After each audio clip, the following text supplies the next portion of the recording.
Well, hello and welcome to the Scottish Football Supporters Association Conference. It is an absolute pleasure to have you all here on what has been a pretty challenging year for us all, I'm sure you'll agree. On the way, we do have some fantastic speakers for you. It's an opportunity too for us to lay out some of the plans we have ahead. Before all that though, with domestic football wrapped up for another season, it is time to look forward to what's happening on the international stage as Scotland prepare for their first major finals since 1998, the Euros, which kick off for Scotland on the 14th of June against the Czech Republic. And the man who guided them there is Steve Clarke, and I'm delighted to welcome him here now. Hello, Steve. Great to have you with us. Not long to go now then until the Euros get underway. How are you feeling about it all? Yeah, it's good. It's nice after such a long time that they're finally here. It was a little bit strange playing World Cup qualifiers in March before the actual tournament, so no, it's nice. It's nice to be here. It's nice to have picked a squad, and it's a good summer to look forward to hopefully for everyone in Scotland. Absolutely, and you mentioned the squad there. 3 new call-ups there in Billy Gilmore, David Turnbull and Nathan Patterson. That must just give you an awful lot of confidence having youngsters like that coming through the ranks. I think it's good for Scottish football. It shows the good work that's been done over the years with people involved in the game. It's always good for me as the head coach to know that, as well as the fantastic squad of players I've got that managed to qualify us for the tournament, I've got some good young ones coming through as well. So absolutely, it's a good mixture in that squad. Yeah, certainly looks like it. We've got lots of questions, Steve, from our supporters for you. None of them too tasking, I hope. One of them is this one. So which player from your time would you pick for the squad and why? From my time lasts a long. It goes back a long way. I'll go Kenny Dalglish. Always a great player to watch, Kenny, and obviously I had the privilege of working with Kenny for a little spell at Liverpool. So top player, top goal scorer for Scotland, or joint top scorer for Scotland, and great man as well. So I'd go for King Kenny. Good choice. Okay, so this is quite a hard one, I thought. What 5 Scotland songs make your playlist? You can just give us one if 5 is too many. I don't know how much of a music aficionado you are, Steve. I'm not really. I'm probably what you would call a grazer when it comes to music. I listen to anything. I listen to rubbish. I listen to good stuff. I could listen to classical. I don't really have. I'm not sure what you mean by Scotland song. Scotland song. The ones that sing on the terrace. Yeah. Yeah, I think the one the lads were singing all the way up the tunnel in Serbia. It's a big long tunnel. It feels like 100 yards long, and they were singing all the way up. It was We'll be coming down the road.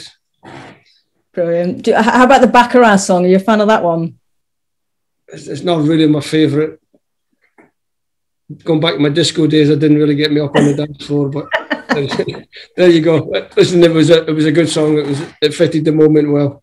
Disco days. I've got images of you now in flares and spandex pants or something like that. More the sort of Spandau Ballet era, so dressed up like a dafty. Brilliant. What will players be allowed to do in between training and matches? Is another question. Unfortunately, they get a lot of downtime where they just got to sit around. I'm sure they've got all these games that they play. Not really for me. I don't know what game it is they actually play, but they all get on their Xboxes and they come with their own little Xbox case and they carry it in and they set it all up. So there'll be lots of that. Hopefully lots of downtime as well where they can just relax it. When we go to Spain, they can relax at the swimming pool, chill out a little bit, maybe shake off some of the little knocks and niggles that they've had from the season. Basically, we'll keep them as entertained as we can and hope that they behave themselves, and I'm sure they will because they're a really good bunch of lads. Yeah, it's so important to get that downtime, isn't it? Will the team be wearing a kilt to Wembley? Is a question from John Bleasdale. The general consensus among the squad of players, and I always go with the players, is that they didn't want to wear a kilt this time. Didn't bring as much luck the last time, so we'll be looking smart. This is a question from Sean Marcus Clifford, and it kind of touches, I guess, on one of our first questions today. What young players are you excited to see develop over the next few years? I think the ones that I've put in my squad are probably the best place to start, because they're the first ones of the next generation that are stepping up. I like young Alan Campbell at Motherwell. I think he's maybe going to move on in the summer. Lewis Ferguson does well at Aberdeen. Ryan Porteous has been in the squads before with us. So young Josh Doig at Hibs has done really well. Aaron Hickey out in Bologna.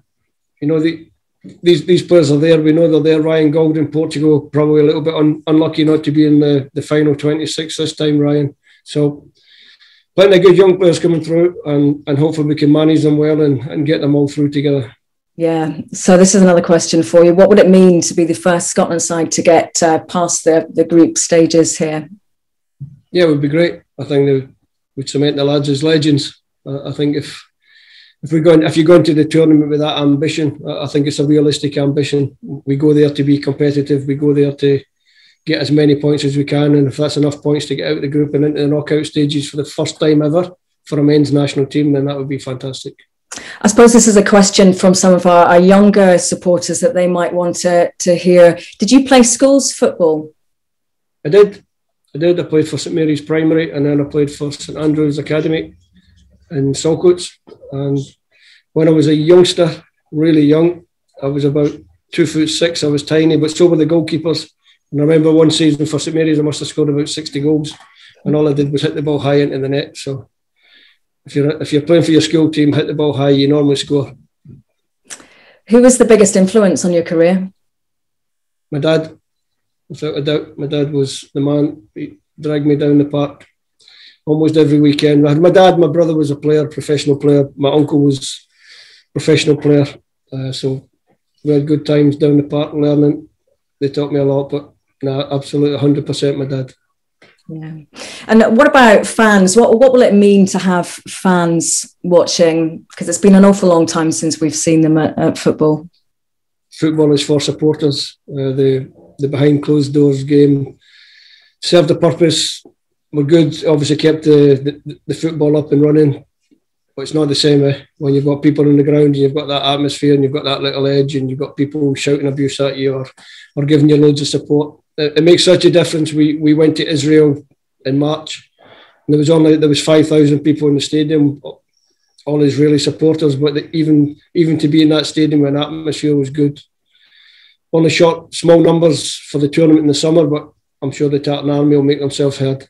Yeah, and someone else has asked, how can the fans help you? Get behind the team, go there with a positive attitude, understand what these boys have achieved, or this group of players have achieved by qualifying for a major tournament. Get right behind them, and like I said, hopefully we can continue making a little bit of history for Scottish football.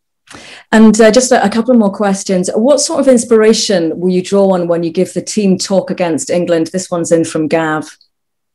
I think the Scotland-England game, or the England-Scotland game, because although it's a tournament, it's actually a home game for them. They get to play at Wembley. It's a historical game. It's a game where I don't think anyone, I think as a manager or a head coach, I'd be a little bit disappointed if I had to wind the lads up for that one. I'm sure they'll be ready to go. Yeah, absolutely. And mine is kind of similar, actually. This is one from me, Steve. I wanted to know just finally, I know you spoke to Scotland's women ahead of the Women's World Cup in France, and having spoken to some of the players after that, your presence there was really appreciated by them. If you were to be given a pep talk yourself, a pre-match motivational chat by anyone, who would you want it to be? Wow. Don't know is the honest answer. Probably Mourinho, Jose Mourinho. Some of his pre-match messages, soliloquies you could probably call them. Some of them were so long and in depth, were fantastic. So yeah, I'd go for my old friend Jose Mourinho. Brilliant, Steve Clarke. Many thanks for your time. Really appreciate that, and all the very best at the Euros. Thanks, Eva. Thank you.